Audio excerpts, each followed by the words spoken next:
Good morning, everybody. Welcome to Recovery Concepts Daily Recovery Snack.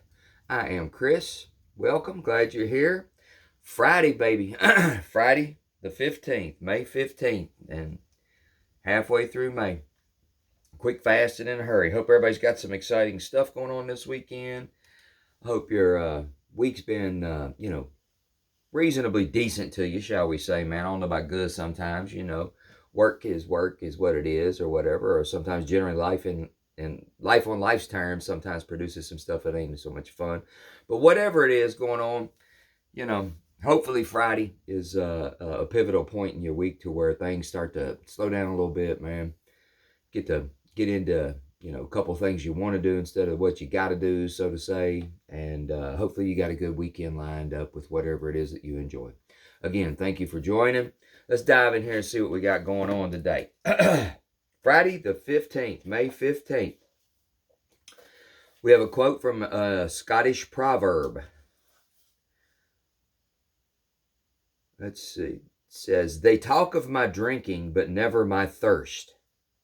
Some of us had reasons for our drinking and drugging. Not that we needed a reason.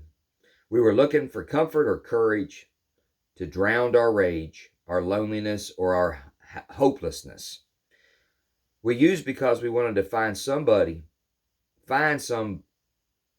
we used because we wanted to be somebody, find somebody, or find answers or happiness. Whatever we were looking for, we ended up addicted and out of our control. When we sobered up, we still had the same needs, the same thirst. What can we do with it now that we are sober? The writers of the Big Book knew about this same problem. They wrote that elimination of our drinking is but a beginning of recovery. That is why they wrote the 12 steps, to show us how they found what they were looking for in their lives. When we work the 12 steps, our thirst is quenched. We experience the meaning of life in a way that we could never know when we were using. We find a new freedom and a new happiness. Prayer for the day. Higher power, thank you for bringing me into this recovery program so I can find the real way to the peace and happiness I want so badly. Today's action. Today I will write down 3 things I have learned about happiness since I started working a recovery program. Very relatable, of course. I guess I am a textbook poster boy alcoholic addict, because I don't run into many things in these books, man, that don't relate to me or are not relatable in some form or fashion. That talks about the thirst and, searching for things. And, excuse me, y'all, I got a little cold. Searching for things. And sometimes for me, it talks about you looking, trying to find somebody, be somebody, or get answers to some things. And, at first for me, y'all have heard me talk about it before. First for me, it was all about having fun, and we did have fun. There was a lot of damn fun in my young adulthood and late teens.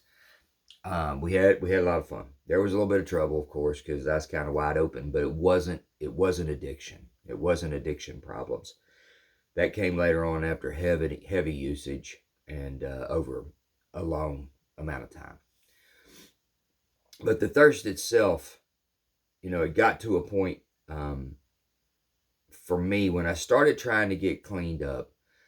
I understand and can relate to that, reading a bit about not knowing who I was, what I was, or what I was looking for. But when you take the time out of a day that I was not working or asleep and pull out all alcohol, recreational drugs, the time spent doing those, searching for those, or planning or recovering from doing those, there was a vast amount of time in my day that I did not know what to do with. And I'm going to look back in the book again. I lost my train of thought. I apologize, y'all. The 12 steps. They wrote that the elimination of our drinking was but a beginning of recovery. That's what I had on my mind. That sticks out to me because I call it out in my groups a lot. The 12 steps of Alcoholics Anonymous or Narcotics Anonymous are not about drug and alcohol usage, in my opinion. That is my opinion. Um, I would argue that fact from a standpoint of only one step of either of those 12 says anything about alcohol and drugs. And it's step one in both of them. It is step one. It talks about powerlessness over alcohol and drugs. It has taken power over my life. I cannot control it. That's it. That is it. The other 11 are about living life on life's terms, getting connected to a power greater than yourself, getting rigorously honest with yourself, cleaning up the wreckage of your past the best that you can, deciding that you don't want to do these things anymore, righting the wrongs, again, as best as you can, and then getting in a continuous maintenance program of, the uplifting of this way of life and applied to your life. It's about habits in my mind or whatever. But the 12 steps always confused me. Number one, I didn't know anything about anything that was going on. I was scared to death, and I didn't really want to know. I didn't feel good. I just wanted to drink and drug successfully like I did when I was a kid. And that's just the honest truth. That is my thought process when I showed up in recovery. And over time, I found the program did progress. Things did get better. And step work was pivotal in my life. To stop drinking and the drugging, of course, was hard in the beginning. I was medicinal. I had medical withdrawal. And that was difficult, Jack. And then you get the drugs and alcohol out of you, and you really get down to business with your feelings because they start popping up. And I talk about it in my groups, man. You want to know what your problems are? Alcohol and drugs is a symptom. It is a symptom of another problem. When you remove those things, if you're not sure what your problems are, what your challenges are, what is really bothering you internally, stop drinking and drugging for 2 weeks. Stop doing it for 2 weeks. Those things that bubble up, that come up, that start to bother you, that you have a hard time feeling, those are the things that need attention. That is where it is. But removing the alcohol and drug only produces some of the issues, or most underlying issues. Again, my opinion, what I have seen and what I lived through, that were the primary base level root causes of how I ended up getting into the cycle that I did anyway. It started out fun, but then there was challenges and things in my life, whether old or new, and as I went through, that continued to gain, new things that I didn't like dealing with. I didn't like feeling, I didn't like dealing with. And when I was drinking and I was drugging, I didn't feel those feelings. And some of them were old from childhood, and some of them accumulated. All of the rest accumulated. They all accumulated over time, man. But that was my root cause problems, man. I didn't know how to live life. I got myself in a position I used so much that I didn't know how to live life without it. I never processed a lot of things. I never dealt with a lot of things, and I never faced a lot of things that I needed to. It wasn't that I didn't have the opportunity. I was blessed that there were multiple occasions. I kind of got myself in trouble here and there. Multiple occasions where people offered counseling or somebody to talk to or whatever, and I just look them square in the eye, and I'm fine, and I feel fine. I can't tell you why I did what I did. That's just I'm a little wild. Blah blah blah. This, that, and the third. But I'm fine. I don't need no help. Ain't nothing bothering me. And after a while, I don't know that wasn't true. Consciously, I don't know that it wasn't true. I didn't think anything was bothering me. I was inebriated for 25 years, drenched in alcohol with most recreational drugs that were available in me as well. And that'll produce a person that ain't feeling their feelings, So the step work for me is pivotal because I believe in 3 distinct stages of addiction and recovery, and that's active addiction we all know about. Sobriety, which is much better. For me personally, I stopped going to jail. I stopped finding myself in situations with people I shouldn't be with. I stopped finding myself compromising myself and my morals and the way that I felt about things and doing things, because I didn't do these things when I was not drunk and high.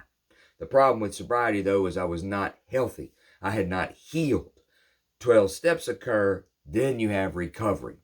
Addiction, sobriety, recovery. Recovery gave me the life.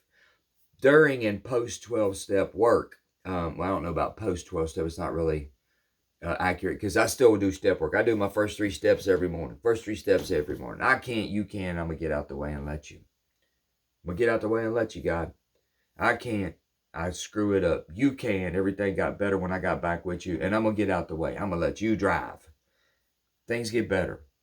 Addiction, sobriety, recovery. Sobriety's good. Good stuff starts to happen. Stop climbing out of windshields of wrecked cars. Stop all kinds of craziness that was going on in active addiction. But I don't feel good in my skin. It's uncomfortable to be Chris because I haven't processed and dealt with and worked through the wreckage of my past. 12 steps did that for me. And on the other side of that lied recovery. During that, I found recovery. On the other side of that lies recovery, to where I don't mind waking up every day, man. I'm excited to crawl up out of bed. I ain't got a bunch of bullshit laying around, most of which was self-inflicted, most of which I put on me. And I've processed and dealt with everything to the best of my ability. That absolutely, it's the best that it can be. Doesn't remove the things that I did, but I made them as best as I could. And then I stood on the business of, I ain't done it since. Don't deal with it again. Release myself. Live in freedom and serenity. Happy, joyous, and free, if you will. So anyway, I'm rambling. I appreciate y'all joining me. Y'all know the spiel. Please subscribe, like, share, most specifically on social media. If you think about it, tell a friend, whatever it is, if you're moved to do so. But I'm glad you're here, and if you won't, come on back tomorrow. We'll make a Saturday out of it, Lord willing. Have a great Friday. Knock it out, man. Look forward to hoping y'all join in tomorrow. Take care. Bye-bye.